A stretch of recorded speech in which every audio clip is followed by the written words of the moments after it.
Praise the Lord. கர்த்தர் நல்லவர், அவர் கிருபை என்றும் உள்ளது.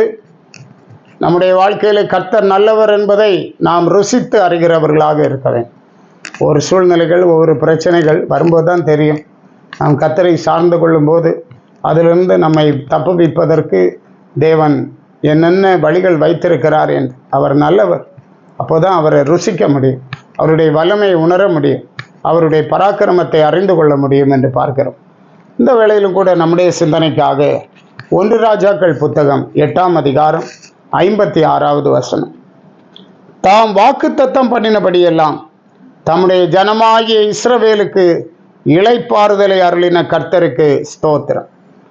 அவர் தம்முடைய தாசனாகிய மோசையை கொண்டு சொன்ன அவருடைய நல் வார்த்தைகளில் எல்லாம் ஒரு வார்த்தையானாலும் தவறி போகவில்லை.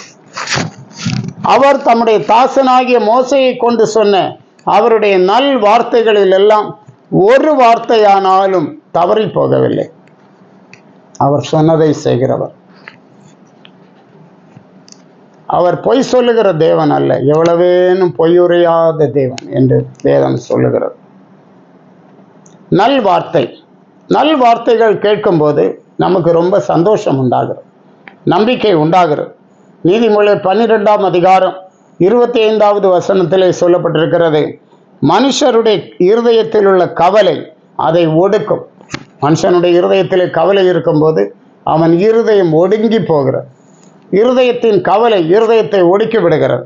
நல் வார்த்தையோ அதை மகிழ்ச்சியாக்கும். நல் வார்த்தைகளை கேட்கும்போது நம்முடைய இருதயம் மகிழ்ச்சியாகிறது.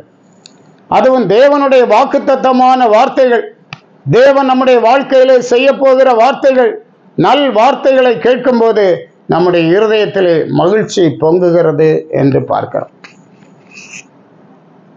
அதைத்தான் சாலமோன் சொல்லுகிறான். அவர் தம்முடைய தாசனாகிய மோசையை கொண்டு சொன்ன அவருடைய நல் வார்த்தைகளில் எல்லாம் ஒரு வார்த்தையானாலும் தவறி போகவில்லை என்று சொல்லுகிறார். அந்த அளவுக்கு ஒவ்வொரு வார்த்தைகளும் உண்மையுள்ள வார்த்தைகள். வானமும் பூமியும் ஒழிந்து போனாலும் என் வார்த்தைகள் ஒழிந்து போவதில்லை என்று கர்த்தர் சொல்லுகிறார். அதில் ஒரு உறுப்பாயிலும் ஒழிந்து போவதில்லை. ஆண்டவருடைய வார்த்தைகள் அவ்வளவு முக்கியமான வார்த்தைகள் என்று பார்க்க. இஸ்ரவேலை மோசைக்கு பின்பாக வழிநடத்தி வந்த யோசுவா தன்னுடைய அனுபவத்தை சொல்லும்போது, யோசுவாவின் புத்தகத்திலே 21ஆம் அதிகாரம் 45வது வசனத்திலே கர்த்தர் இஸ்ரவேல் குடும்பத்தாருக்கு சொல்லியிருந்த நல் வார்த்தைகளில் எல்லாம் ஒரு வார்த்தையும் தவறி போகவில்லை, எல்லாம் நிறைவேறிட்டு. கர்த்தர் இஸ்ரவேல் குடும்பத்தாருக்கு சொல்லியிருந்த நல் வார்த்தைகளில் எல்லாம் ஒரு வார்த்தையும் தவறி போகவில்லை, எல்லாம் நிறைவேறிட்டு என்று யோசுவா தன் அந்திய காலத்திலே சொல்லுகிறத பார்க்க. எவ்வளவு உண்மையுள்ள கர்த்தர் பாருங்க. எவ்வளவு வார்த்தைகளை பாதுகாக்கிறவர், உண்மையாய் காக்கிறவர், சொன்ன இடத்துல நிற்கிறவர், சொன்ன வார்த்தையில நிற்கிறவர். எப்படிப்பட்ட தேவன், உண்மையான தேவன். எரேமியா புத்தகத்திலே 33ஆம் அதிகாரம் 14வது வசனத்தில் சொல்லப்பட்டிருக்கிறது, இதோ நாட்கள் வரும் என்று கர்த்தர் சொல்லுகிறார், அப்பொழுது நான் இஸ்ரவேல் குடும்பத்துக்கும் யூதாவின் குடும்பத்துக்கும் சொன்ன நல் வார்த்தையை நிறைவேற்றுவேன். இஸ்ரவேல் ஜனங்கள் தங்கள் பாவத்தை நிமித்தம் பாபிலோனில் அடிமையாக கொண்டு போகப்பட்டார்கள். அந்த அடிமைத்தன தேசத்திலே ஆண்டவர் சொல்லுகிறார், இதோ நாட்கள் வரும், அல்லேலூயா, அப்பொழுது நான் இஸ்ரவேல் குடும்பத்துக்கும் யூதா குடும்பத்துக்கும் சொன்ன நல் வார்த்தைகளை நிறைவேற்றுவேன். அப்படியே அந்த பாபிலோனின் சிறை இருப்பிலிருந்து கர்த்தர் அவர்களை விடுவித்து அவர்களை கானான் தேசத்துக்கு கொண்டு வந்தார். அன்பான தேவ பிள்ளைகளே, உங்களுடைய வாழ்க்கையில கூட கர்த்தருடைய வாக்குத்தத்தமான வார்த்தைகளை அவர் உங்களுக்கு தந்திருக்கிறார். அதை இறுக பற்றி கொள்ளுங்கள்.